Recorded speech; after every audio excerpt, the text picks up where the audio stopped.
নমস্কার বন্ধুরা, আমি মৌমিতা আবার চলে এসেছি Moumita's cooking J and M চ্যানেলের নতুন একটা কুকিং কন্টেন্ট নিয়ে। আজকে বানাবো হচ্ছে পালং শাক দিয়ে চিকেন।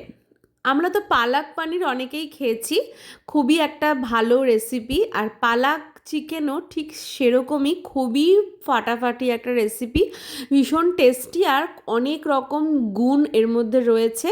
পালং শাক শরীরের পক্ষে খাওয়া ভীষণই ভালো, এতে প্রচুর পরিমাণে মিনারেল আর আয়রন থাকে। তো এই পালাক চিকেনটা কিভাবে আমরা এতটা টেস্টি আর অবশ্যই হেলদি বানাবো সেটা তোমাদের সাথে শেয়ার করব। সঙ্গে থেকেও ভিডিওর শেষ অবধি। তো শুরু করছি রেসিপিটা।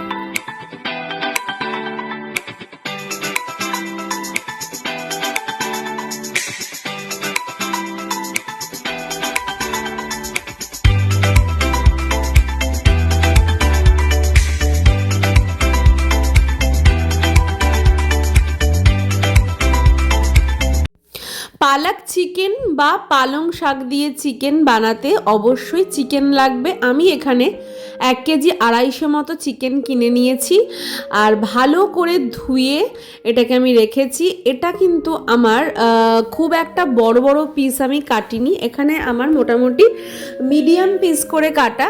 এক একটা পিস আই থিঙ্ক 70 গ্রাম মতো হবে। এইবার দেখো এখানে নিয়েছি হচ্ছে পালং শাক, আর একটুখানি ফ্লেভারটা চেঞ্জ করার জন্য, খেতে টেস্টি আনার জন্য অবশ্যই আমি অল্প কিছুটা ধনে পাতা ইউজ করেছি। পালং শাকটা ভালো করে ভিজিয়ে রেখেছিলাম যাতে বালিটা বা নোংরাটা মাটিটা নিচের দিকে পড়ে যায়। তারপরে ভালো করে ধুয়ে নিয়েছি, 2-3 বার ধোয়াতে আমার খুব ভালোভাবে ধোয়া হয়ে গেছে। সিমিলারলি ধনে পাতাটাও তাই করেছি। এখানে কিন্তু আমি পালং শাকের পাতাগুলো ইউজ করেছি, ডাঁটাগুলো বা ডান্টিগুলো কিন্তু ইউজ করিনি। আর ধনে পাতাটা আমি সমস্তটাই ইউজ করেছি। এবার কি কি ইনগ্রেডিয়েন্টস লাগছে সেগুলো দেখে নেব। প্রথমে দেখো হাফ টমেটো নিয়েছি, বড় বড় সাইজ নয় মিডিয়াম সাইজের পেঁয়াজ নিয়েছি। আমি এখানে 3টে পেঁয়াজ ভালো করে ঝিরি করে নিয়েছি, আর একটা পেঁয়াজ গ্রেভি করব বলে রেখেছি, তাই জন্য সেটাকে আর ঝিরি করিনি।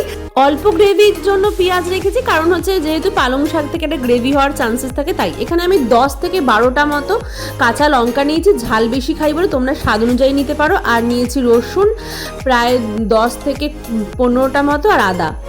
এখানে টক দই নিয়েছি, ভালো করে ফেটিয়ে রেখে দিয়েছি। এইবার আমি একটা কড়াই নিয়ে নিয়েছি, কড়াইটা ভালো করে গরম হতে দেবো। গরম হয়ে আসলেই এর মধ্যে আমি হাফ কাপের থেকে একটুখানি বেশি মতো তেল নিয়ে নিয়েছি।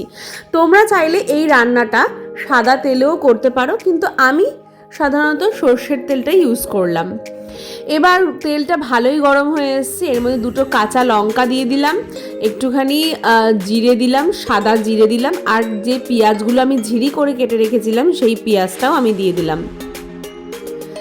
দিয়ে ভালো করে নেড়ে চেড়ে আমি এটা ভাজা ভাজা হতে দেবো। পেঁয়াজটা প্রথমে ভালো করে হাই ফ্লেমে ভেজে নেব, তারপর নুন দিয়ে এটা মজবো। আমি এটাকে প্রথমেই নুন দিয়ে দিচ্ছি না যাতে মজে যায়, আমি প্রথমে এটাকে ভালো করে একটু ভাজবো, কিন্তু মনে রাখতে হবে অতিরিক্ত ব্রাউন হলে চলবে না। একটু ভাজার পরে নুনটা দিলাম, দেখতে পাচ্ছ কতটা ভাজা হয়েছে সেটাও বুঝতে পারছো, একটা হালকা ব্রাউন কালার ধরবে, কিন্তু বেশি নয়। এইবার দেখো পেঁয়াজটা মজেও গেছে, একটা ভালো ব্রাউন কালার ধরেছে, কিন্তু পোড়া পোড়া ব্রাউন নয়, ডার্ক ব্রাউন নয়। এবার পেঁয়াজের সাথে আমি চিকেনগুলোকেও ভাজবো, তাই জন্য সমস্ত চিকেন আমি এর মধ্যে দিয়ে দিলাম।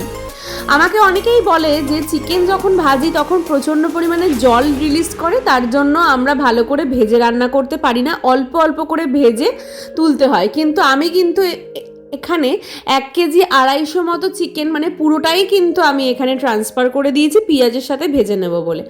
এবার টিপস হচ্ছে কেন জলটা বেরোবে না, একটুও কিন্তু জল বেরোলে পেঁয়াজটার সাথে চিকেনটা একটু অন্যরকম হয়ে যাবে, তাহলে মশলাটা ভালো করে কষানো যাবে না। তাই জন্য গ্যাসের ফ্লেমটা হাই করে ভেজে নিতে হবে। দেখো আমাদের কিন্তু জল এখানে একটুও রিলিজ করেনি, আর মাংসের কালারটাও কিন্তু চেঞ্জ হয়ে এসেছে। মাংসের কালারটা চেঞ্জ হয়ে এলেই আমরা এখানে যে মশলাটা বানিয়ে রেখেছিলাম সেই মশলাটা দেবো। সেই মশলাটা হচ্ছে কাঁচা লঙ্কা, হাফ টমেটো, একটুখানি পেঁয়াজ, আদা রসুনের যে পেস্টটা বানিয়েছি সেটা আমি এর মধ্যে দিয়ে দিলাম। দিয়ে ভালো করে নেড়ে চেড়ে আমি কষিয়ে নেব। মশলাটা ভালো করে মাংসের সাথে আমি নেড়ে চেড়ে কষিয়ে নেওয়ার চেষ্টা করছি। ভালোভাবে কষিয়ে নেব আমি। তারপর আমি ইনগ্রিডিয়েন্টসগুলো এর মধ্যে যোগ করব। তার আগে দেখো একটা পাত্র নিয়েছি, তার মধ্যে আমি জল নিয়েছি আর বরফের টুকরোগুলো দিলাম। সেটা কেন দিলাম সেটা তোমরা বুঝতে পারবে। এবার আমি মাংসটা ওখানে কষতে কষতেই আমি এখানে একটা জলের মধ্যে মানে গামলাতে জল নিয়েছিলাম। জলটা টকবক করে ফুটতেই আমি পালং শাকটা আর এখানে হচ্ছে তোমার ধনে পাতাটাও আমি অ্যাড করে দিলাম।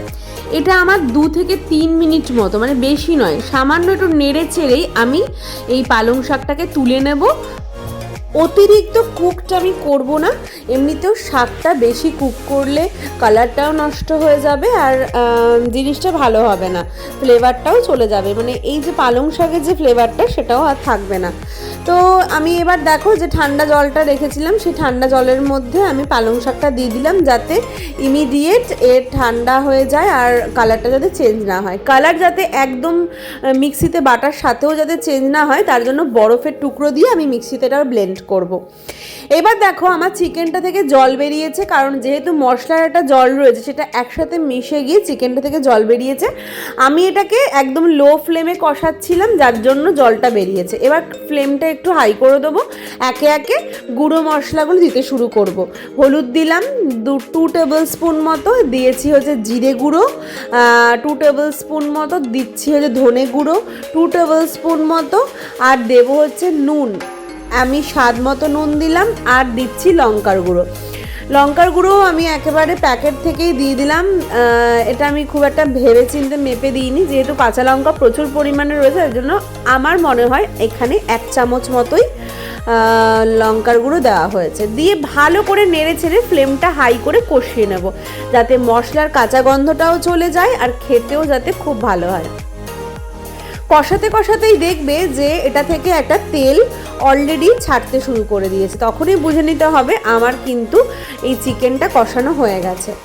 চিকেনটা তোমরা চাইলে ঢেকে ঢেকে রান্না করতে পারো, কিন্তু এটা যেহেতু প্রথমে একবার ভাজা হয়েছে তারপরে আবার এটাকে মশলার সাথে কষানো হচ্ছে, তাতেই কিন্তু এটা বেশ ভালোভাবে সিদ্ধ হয়ে গেছে, তাই আর দরকার নেই। এবার আমি এর মধ্যে টক দইটা দিয়ে দিচ্ছি, দিয়ে আবারও ভালো করে কষিয়ে নেব। টক দইটাও মিশিয়ে নিচ্ছি, মিশিয়ে নিয়ে ভালো করে মানে কষিয়ে নেব, ততক্ষণ অবধি কষাবো যতক্ষণ অবধি এই যে টক দইয়ের যে অয়েলটা সেটা যাতে না ছাড়ে। এবার ছেড়ে দিয়েছে দেখো টক দইয়ের অয়েলটা, তার মানে ভালোভাবে কষে গেছে। এখানে আমি সামান্য একটু চিনি দিলাম যাতে একটা টেস্ট ব্যালেন্স হয়, সেই জন্য কালারটাও খুব সুন্দর এসছে। এইবার এটা কষানো যেহেতু কমপ্লিট হয়ে গেছে, আমি এর মধ্যে যে পালং শাকের পেস্টটা করেছি ওই পেস্টটা আমি এর মধ্যে দিয়ে দেবো। কষানো কমপ্লিট, একটা খুব সুন্দর গন্ধও বেরিয়েছে আর তেলটাও কিন্তু খুব সুন্দরভাবে ওপরের দিকে উঠে এসেছে। এবার দেখো পিওর যে একদম গ্রিন কালার, একটুও এটা নষ্ট হয়নি। আমি যেহেতু বরফ দিয়েছিলাম আর বরফ জলে রেখেছিলাম তাই জন্য কালারটাও খুব মিষ্টি রয়েছে। আর হলুদটা কিন্তু তোমরা অবশ্যই দেবে, হলুদ কিন্তু সবুজ রঙটাকে ধরে রাখতে সাহায্য করে। তোমরা কিন্তু আমাকে জানিও যে আমার এই ভিডিওতে ছোটো ছোটো টিপসগুলো তোমাদের কেমন লাগে, আমি যে এত সুন্দর সুন্দর তোমাদেরকে টিপস দিই সেগুলো তোমাদের কেমন লাগে, আদৌ কি তোমাদের সহযোগিতা করতে পারি, সেটা কিন্তু যদি কমেন্টের মাধ্যমে জানাও খুব ভালো লাগবে।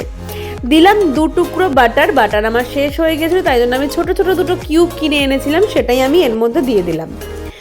দিয়ে খুব ভালো করে নেড়ে ছেড়ে বাটারটা এই মাংসগুলোর সাথে মিশিয়ে নিচ্ছি। কালারটা কিন্তু খুব ভালো এসছে, তাই না? আমার তো ভীষণ ভালো লাগছে, তোমাদের কার কার কেমন লাগছে অবশ্যই জানিও। তো মনে রাখতে হবে পালং শাকটা দেওয়ার পরে কোনোভাবেই কিন্তু ঢাকনাটা ঢেকে রাখলে চলবে না, এইভাবেই কিন্তু রান্নাটা হয়ে যাবে, তাহলে কালারটা চেঞ্জ হয়ে যাবে। তো আমার এখানে চিকেন একদম রেডি, আমি গ্যাসটা বন্ধ করে দিয়েছি, এটা প্লেট নিয়ে নিয়েছি, এবার তোমাদেরকে দেখানোর পালা। এইবার আমি প্লেটে তোমাদেরকে সাজিয়ে দেখাচ্ছি ব্যাপারটা কেমন হয়েছে। কালারটা কিন্তু বেশ ভালো এসছে, একদম কালচে হয়ে যায়নি, হালকা একটু তো হবেই কিন্তু পুরো কালচে হয়নি। তো মনে রাখতে হবে পালং শাকটা দেওয়ার পরে কিন্তু ঢেকে দিলে কিন্তু কালারটা একদম খারাপ হয়ে যাবে। যদি তোমরা ঠিক এই রকমভাবে টিপসগুলো ফলো করো তাহলে কিন্তু ঠিক যেমন দেখাচ্ছি সেরকম টাইপেরই রান্নার কালারটা আসবে। গ্রেভিটা কতটা থকথকে আর ফাটাফাটি হয়েছে দেখো, দেখলেই মনে হচ্ছে আরেকবার খেয়ে নিই। সত্যি কথা বলতে এটা খেতে ভীষণই ভালো হয়েছিল। তোমরা বাড়িতে ট্রাই করে অবশ্যই জানাবে যে পালং শাক দিয়ে চিকেন বা পালাক চিকেন তোমাদের কেমন লেগেছে। আমার চ্যানেলটা এখনও যারা সাবস্ক্রাইব করনি তাদেরকে বলে রাখি অবশ্যই চ্যানেলটা সাবস্ক্রাইব করতে আর সমস্ত নোটিফিকেশান পেতে বেল আইকনটা ক্লিক করতে কিন্তু একদম ভুলবে না। আবার দেখা হবে অনেক অনেক ভালো ভিডিও নিয়ে। এখনও যেন টাটা বাই, টেক কেয়ার, সকলে ভালো থেকো, সুস্থ থেকো, অনেক মানে সেফ থেকো। তো টাটা বাই, অনেক অনেক ভালোবাসা। নতুন ভিডিওতে আবার দেখা হবে।